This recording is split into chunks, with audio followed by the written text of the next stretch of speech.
新锐途岳家族的新成员。关于这台车，网上已经有很多的静态和动态体验了。那么今天呢，我们就不聊那些虚的，直接针对这台车做一系列的测试。话不多说，直接开测。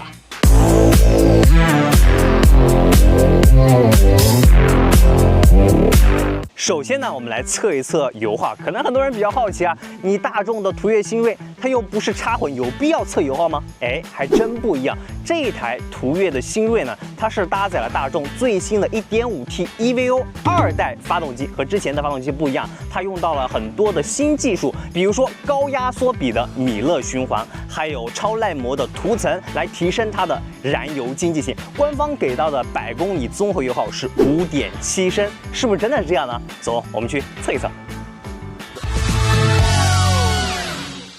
还是老方法，2次跳枪加油。出发之前，这台车里程已经清零了，车里面坐了2个成年人。全程呢，我们会开启空调，温度22度，风速2档。整个过程呢，我们会跑大概100公里左右啊，包括50公里的市区路段和50公里的高速路段，以比较接近我们日常驾驶的工况来看一看这台车最真实的油耗。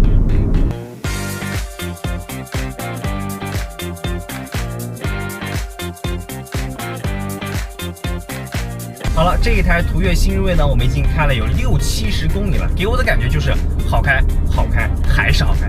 这个好开呢，主要是体现在它动力衔接的平顺性上。我们前面40多公里基本上都是在市区里面跑的，正好赶上了早高峰。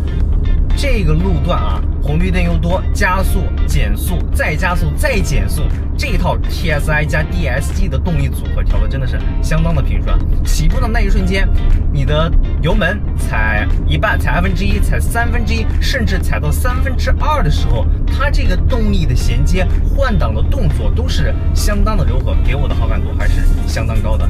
第二呢，就是大众一向来的高级的底盘调校功底，这个你平时在市区里面开，可能感受还不是特别的明显。但是今天呢，我走了一段高速之后啊，给大家举2个小例子。一个就是我们在高速上过桥的时候会有横风，但是今天过桥的时候呢，这一台途岳新锐它的4个车轮稳稳的贴合在地面上，整体的底盘调教给我的感觉就是很扎实，然后开起来呢让你很安心。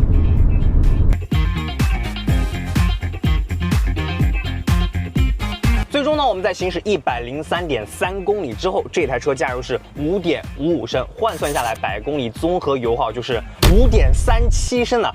这个油耗已经跟一些插混 SUV 像宋 Pro DM-i 和宋 Plus DM-i 差不多了。而且这一台车在换装了 1.5T 的 EVO 2代发动机之后，它现在可以喝粗粮了，可以加92号汽油了。对于消费者来说，这就意味着你日常的用车成本会进一步下降了。但另外一个问题呢，也随之而来了，它的油耗低了，性能会不会打折扣呢？那我们进行第2个项目，0-100加速。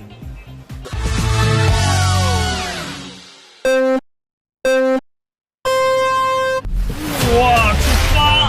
哇，起步可以啊！哇！中后段提速也挺猛的，哇！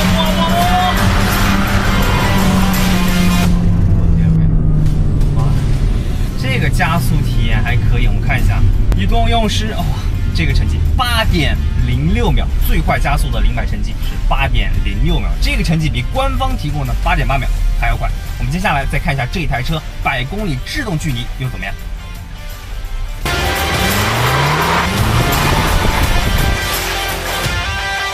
途岳新锐在3次制动测试中跑出的最好成绩38.1米，在这个价位的合资 SUV 中表现还算不错。制动过程中呢，制动力的释放也比较线性。当然了，作为一辆10万级的合资燃油 SUV， 过去被大家吐槽最多的是什么？是这一台车它的车内用料比较差。但是我们这一台途岳新锐啊，刚才我已经体验过了，和大家说一下，它的中控上方以及2侧门板呢是用到了比较硬的搪塑材质，但是其他的凡是我皮肤能够触及到的地方呢，现在都升级成了软塑以及皮质的包覆了，这一点是要给到好评的。看得见的地方有升级，但是看不见的地方又怎么样呢？今天呢，我们做一个比较有意思的测试，车内甲醛的挥发，来看一看这一台大众途岳新锐，它看不见的地方用料是不是环保，是不是厚道。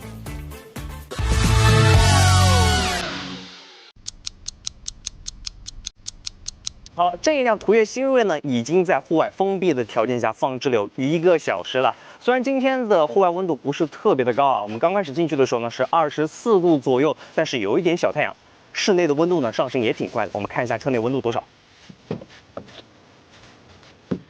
哇，看到了吗？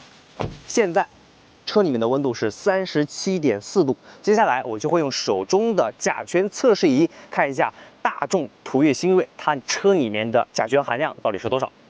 好了，我们现在开始测量啊。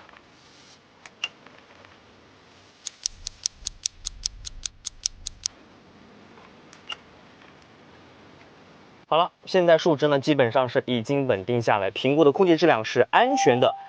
它的甲醛挥发量是0.022 TVOC， 可挥发性气体的含量是0.029，这个数值整体来说还是不错的。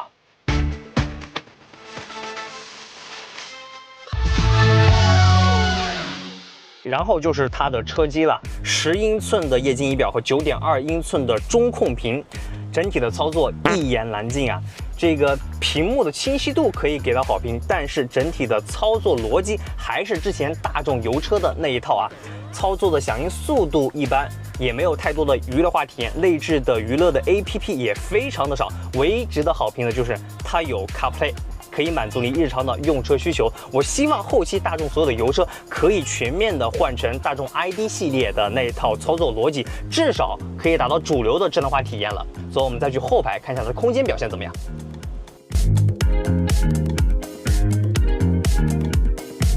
我现在呢是坐在了大众途岳新锐的后排，整体体验下来，我觉得有2个优点，1个缺点。第一个优点呢，就是后排的腿部空间整体表现不错了。这台车的轴距2651毫米，我现在腿部的空间差不多2拳3指左右的富余。头部呢是有1拳多一点点的富裕，整体表现还是不错的。然后第2个优点就是前排这个一体化的运动座椅，看起来还挺有运动感的。但是缺点是什么？就是座椅，后排的座椅是比较硬的，靠背角度呢也比较直，地台高度相对而言也比较高。如果是长途行车的话，中间坐3个人，那就完全没有舒适性可言了。哪怕是坐2个人，可能这个靠背角度啊，包括支撑性啊，你在行车的时候多多少少会有点累。